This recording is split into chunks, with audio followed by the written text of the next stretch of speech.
Good morning, good afternoon, good evening, good vibes, good energy, good people. It's your boy Mickey Fenty, aka Mickey Made It. If you're new to this channel, you know what to do to this channel. Subscribe right now. Also, if you want to support my brand, it's inspiredbydreams.shop.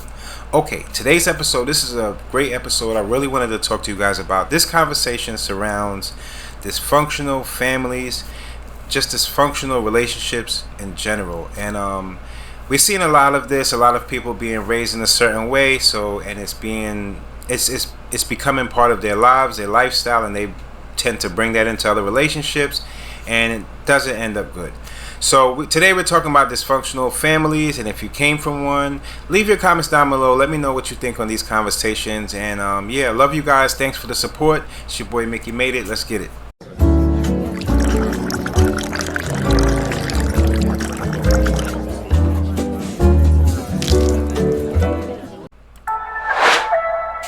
Mickey made it. Mickey made it. What you made, Mickey? Mickey made it.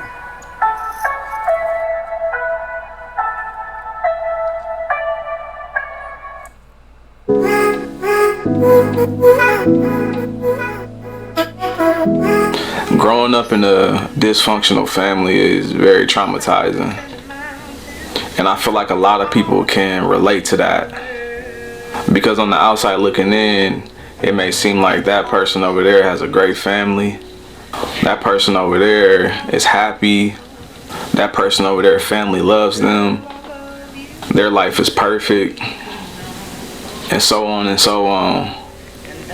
But in reality, it's not true. One thing that I had to learn is that everybody has family problems. Some more so than others. But I had to realize a lot of people come from dysfunctional families. And a lot of people have really fucked up upbringings. And there's a lot of people who haven't discussed the trauma that they've been through from their dysfunctional families. And I had to learn a lot of people have a lot of messed up people in their family. And I had to understand that it wasn't just my family. But another thing that I had to understand is I'm allowed to feel how I feel about my dysfunctional family. And the one thing that I'm not afraid to do is to cut off dysfunctional family members. And I don't let anybody guilt trip me or gaslight me into thinking just because somebody's my family that I have to fuck with them. And that's not true at all. I'm allowed to cut off anybody that's not bringing peace to my life, or I'm allowed to cut off people who destroy my peace. And I don't care who it is. I stand firm on my boundaries, and I do all I can to protect my peace. And I will never let anybody take that away from me.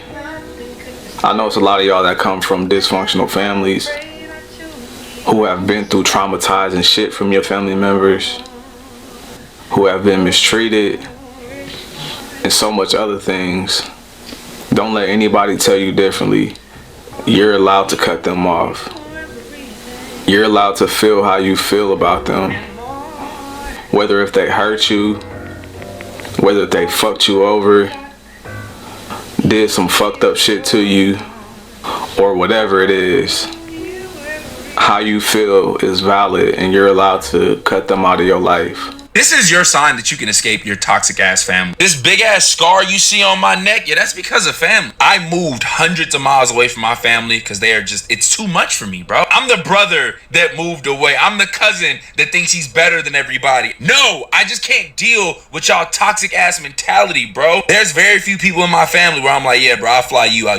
I'm gonna bring you to come see me. I'm not going out there no more. I grew up around people where every single argument ended with the police being called, the ambulance being called. Somebody is going to jail. Every one of our neighbors hated us. There were no regular arguments. They back at it again. And it's a repeating cycle, like generation after generation after.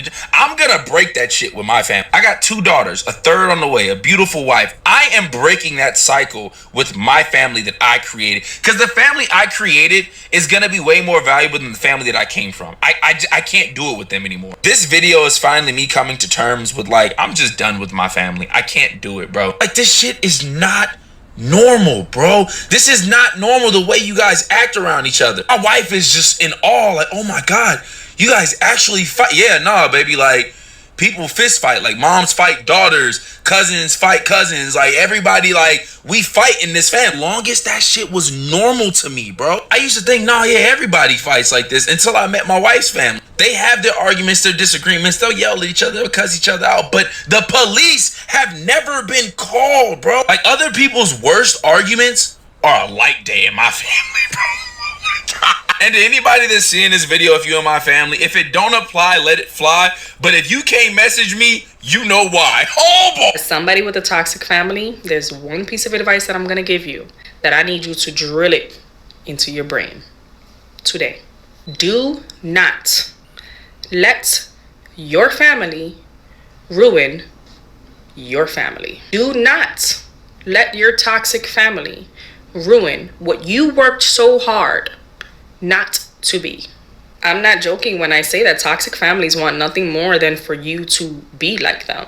They want you to have the problems that they have. They don't want you to have a fruitful marriage, relationship, situation. They don't want that. They don't want that at all.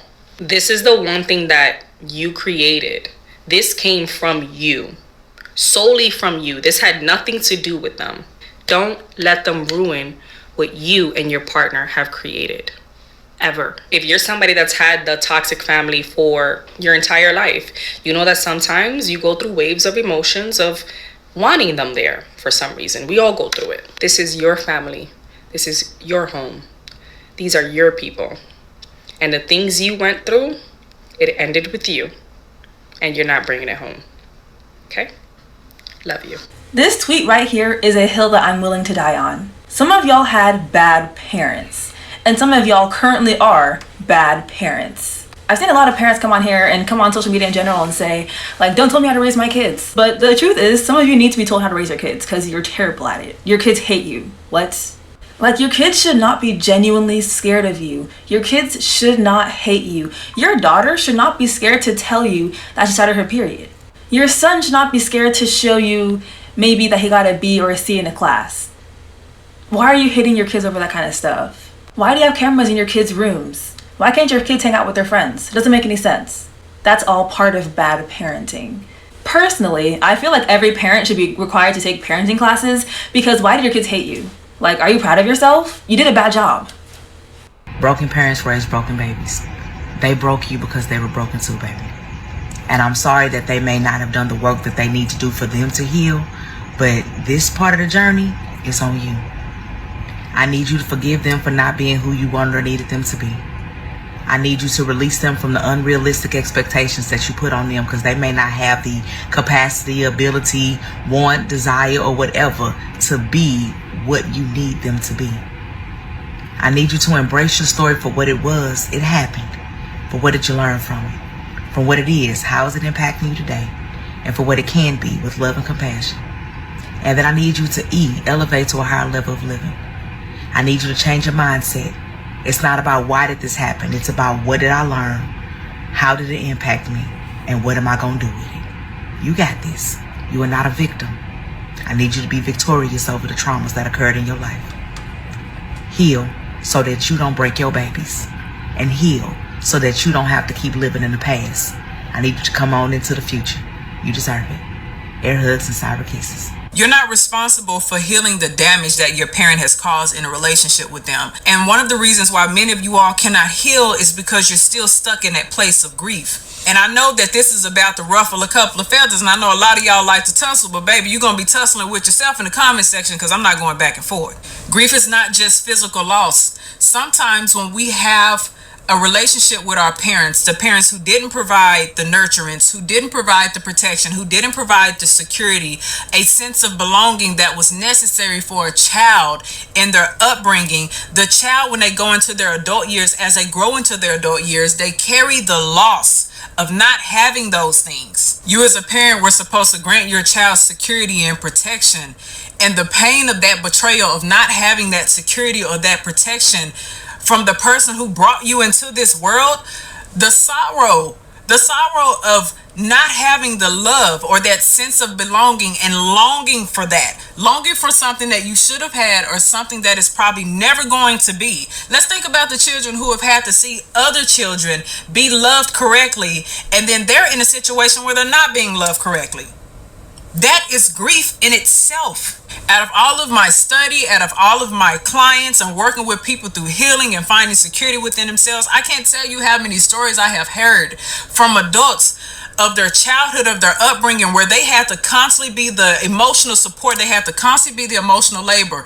They were parentified. They were spouseified. They constantly had to help parents through their addictions. They constantly had to protect parents. They had to constantly walk on eggshells. Don't even get me started on the eggshell household and eggshell parenting. But they constantly had to walk on eggshells because they never knew when their parents were going to be dysregulated. They never knew what type of moods their parents were going to have. So they constantly had to be in a house that was supposed to be a home, that was supposed to grant you, that was supposed to be your solace, your protection, and it wasn't. I can't tell you how many stories I have heard of people talking about the abuse that they have endured, whether it was physical, sexual, emotional, psychological, and it upsets me. And yes, I am emotional today because I'm passionate about this. So my emotions are here. Probably need to do some breath work in a little bit because I'm very passionate about this. So I'm talking to the little girl or the little boy that's inside of you that is broken, that is wounded, that is screaming for somebody to reparent them. I'm talking to you right now, honey. You are not responsible for the damage and the pain that was inflicted on you by your parents. You no longer have to sit in the guilt of that. You no longer have to sit in the blame of that because it's not on you, honey. You were a child. You were innocent. You were blameless. It is not your fault. You didn't cause it. It's not something that you did. It's not something that you said that caused that pain on you when a parent inflicted it on you. That is on them. It is not your fault. Stop taking fault. Stop trying to figure it out. Don't believe the lies that were told to you. Stop telling yourself lies to make up and to make sense of what has happened to you. Is not your fault. You were never supposed to be your parents' parent. You were never supposed to be used to heal your parents' wounds. And don't get me wrong, bringing a child into this world, it naturally and inadvertently heals your wounds from time to time. But it was not your responsibility to take on that role of a healer, of a confidant, of a teacher, of a parent as a child. That was not your role. So if your heart does not desire to fix it, you don't have to. You don't have to, especially if you see that your parent is not even trying to fix the damage that they have done. That's their responsibility. Their role was to protect you and love you. And if they didn't grant you that, they're the blame, not you. Okay? And don't you take all full responsibility for fixing that problem. This is me talking to you all who have gone through this and you're still stuck in that place of grief because you're trying to understand why my life was never the life that I wished for. Why did my parents love me right? Why didn't they protect me? Why didn't they shelter me? Why didn't they love me? Why didn't they give me a sense of belonging? Why did they make me feel like a human? This is me talking to you all because I understand why you're so angry. I understand why you're upset. I understand why you're hurt. I understand why you're depressed. I understand why you're stuck in this state of confusion. I understand it because you're still stuck in that place of grief. And you're going to have to work through those stages of grief to understand why you're grieving, because it's probably that little child in you that's still grieving. Happy healing, babies. Bye, honeys. Hey, what's good, TikTok fam? So listen, for those who are dealing with toxic family, and I'm not going to make this a habit of getting on here talking about this because I did this a couple summers ago. You know, it helped me to vent out a lot of, you know, hurt and stuff I was dealing with at the time. Though I will do this every once in a while, because even though I'm food vlogging now, even though I'm travel vlogging, doing my thing with that, God is good, it's still people out there who need to know, hey, you're not by yourself, because there's some demonic behind, toxic behind, dysfunctional behind, evil. And I'm not saying that just to say it. Every word I use, I know what I'm saying when I say it. It's some evil behind people out there who are so-called family. You know what I'm saying? Like, real talk. I have not heard from these people since Thanksgiving. And they're calling me, texting me, inviting me over for dinner, Christmas dinner. Because it's people coming in from Miami, or, you know, coming in from out of town, family to them. That I don't fool with those people. I feel like it's just frustrating, y'all, because this is the kind of stuff they do. a rational, normal-minded person. Me, I'm not going to want to sit in the face of someone I do not like. I don't want to sit in your face if I know you don't like me. Why would you invite me over here for this? And I honestly sat there and tried to briefly, because I ain't going to spend too much time on it, but tried to briefly wrap my mind around it. And I said, okay, I know y'all evil. I know you guys are demonically influenced. We are not the same. Same last name until I change it. And I'm not talking about some man coming until I change it, because that's the plan. But that's a whole other video for a whole other day. But we share the same last name. But again, we're not the same. Different spirit. So I said, one, either you're trying to see me squirm. You want to sit there and watch me, see how I interact, see, you know what I'm saying, see if I feel uncomfortable, see if I, you know what I'm saying, if I'm talking to this one, if this one talked to me, if, you see what I'm saying, you want to read me, for lack of a better word. Or you trying to front for those folks who coming in from out of town, like you just all of a sudden just got the family back together. But are you telling those people that you're the ones who pretty much ran me off? And the fact that they say stuff like that, one parent in particular, I just want my family back together. But your family is together. I'm the only one who left.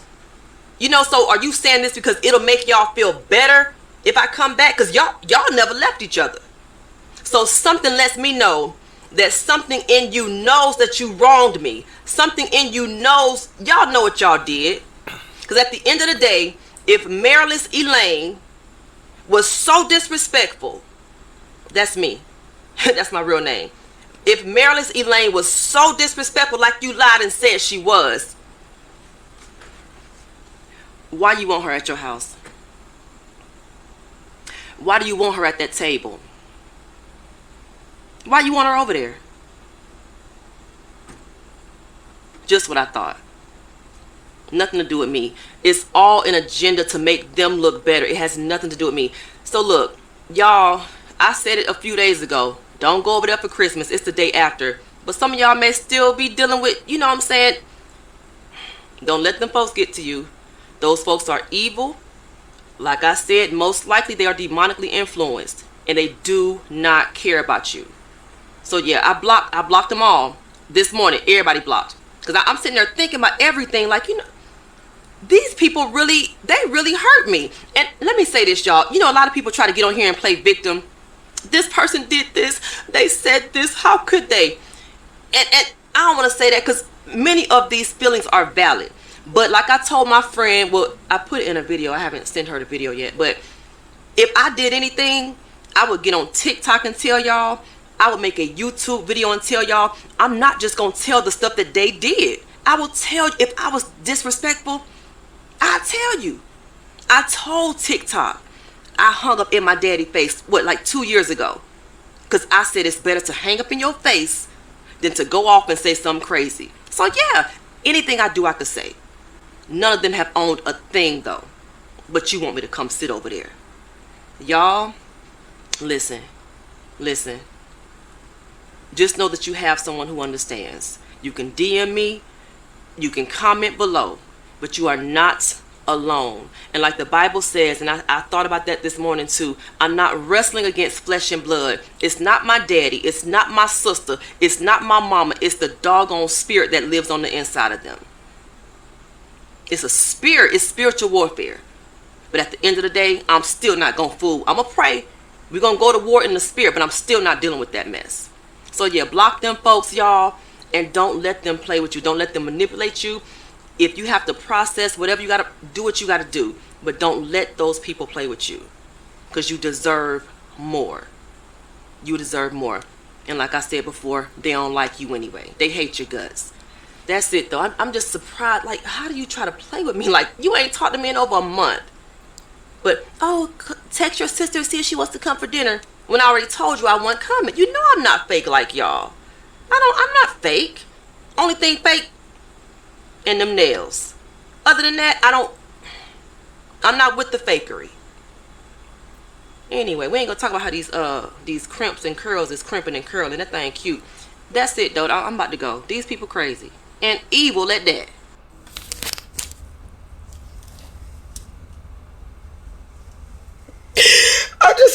to fucking block my mom and my grandma. This shit hurt. I just want a fucking relationship with my family. But I can't keep fucking being hurt in the process. My children getting hurt, I'm getting hurt. God, please keep me protected. Please keep me and my family protected.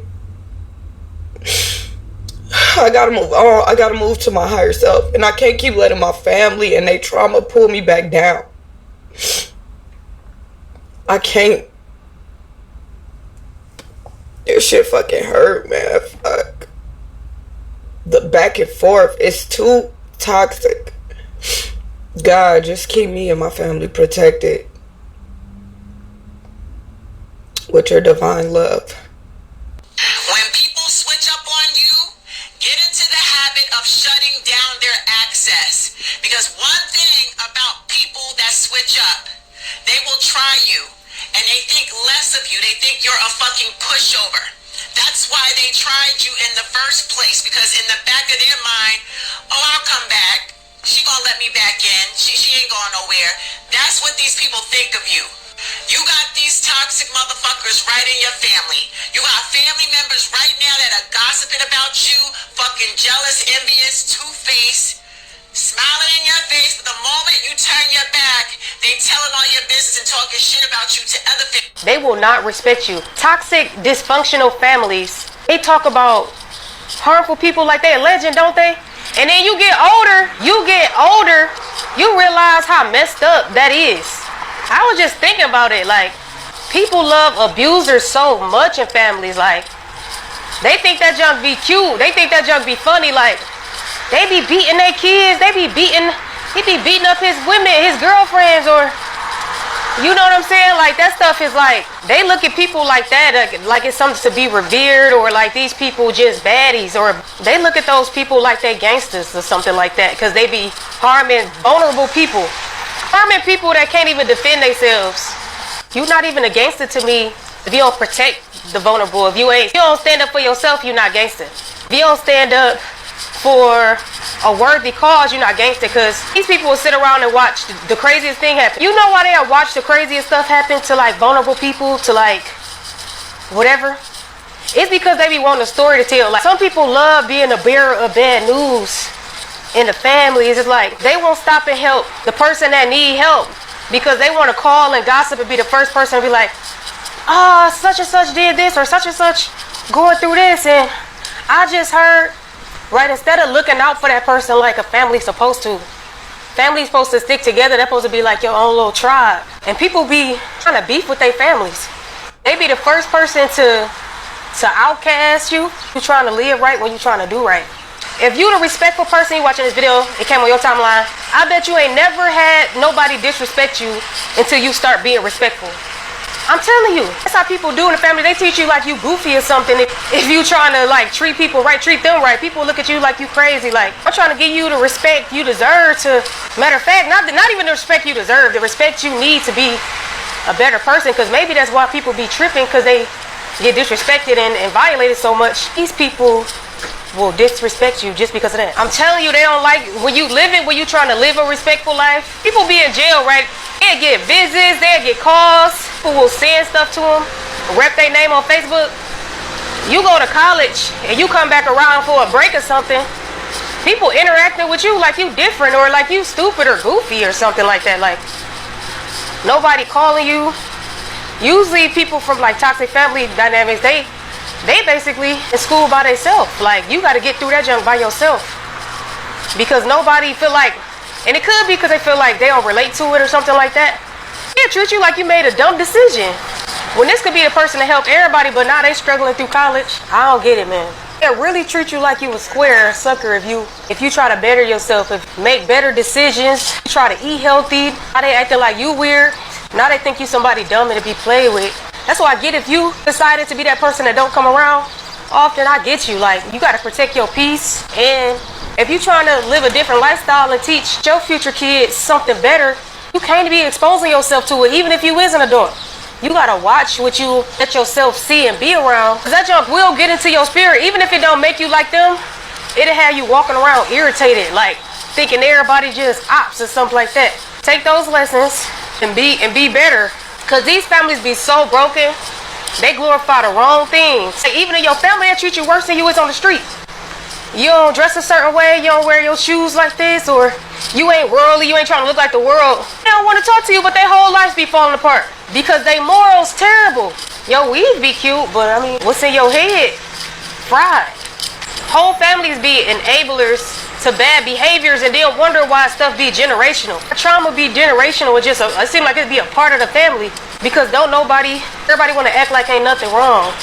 They want something to gossip about. Instead of gossiping, why don't you address that issue so it can change?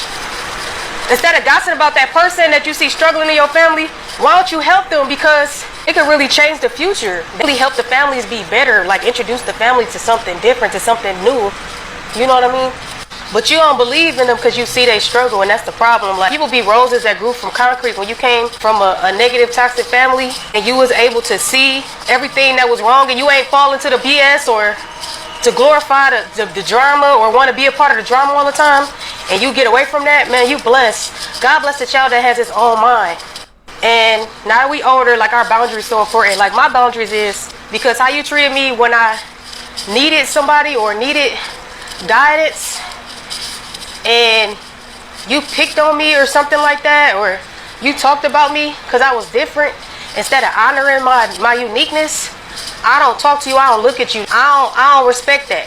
That's boundaries. And then emotional boundaries, setting emotional boundaries with your family. So emotional boundaries mean I'm not going to allow you to make me feel a certain way, and the way I'm going to do that is not engaging with you on certain stuff, right? Don't even go to certain events. And sometimes it do seem cold because you will miss a lot of important stuff, but it's like, I ain't about to put my mental health in jeopardy for not once. All right.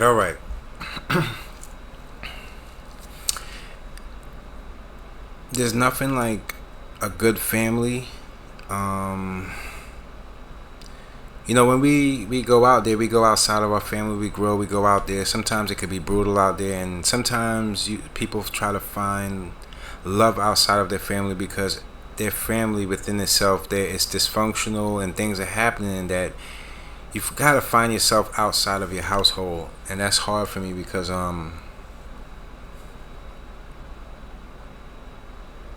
life is not easy, and people go through what they go through, but we have to understand that in these times you have to create what you want to see in other people, and sometimes the things that you expected out of people, you take that with you and you find and formulate people around the things that you love and the people that you love to be around you. Sometimes it doesn't come from home, and it's sad that you know, a lot of families, because people have their problems on top of that. And then yeah, man, you guys let me know, have you know, so, and this, you know, nobody's perfect, no families are perfect, but there is a sense of a good upbringing does show in your character as you get older. And just healing energy to everybody that have to deal with a dysfunctional family or have to go through it in a different way and find themselves outside of their household, and just formulate new traditions through their new experiences.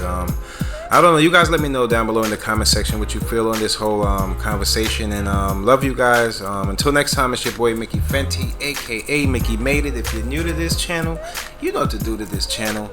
Subscribe right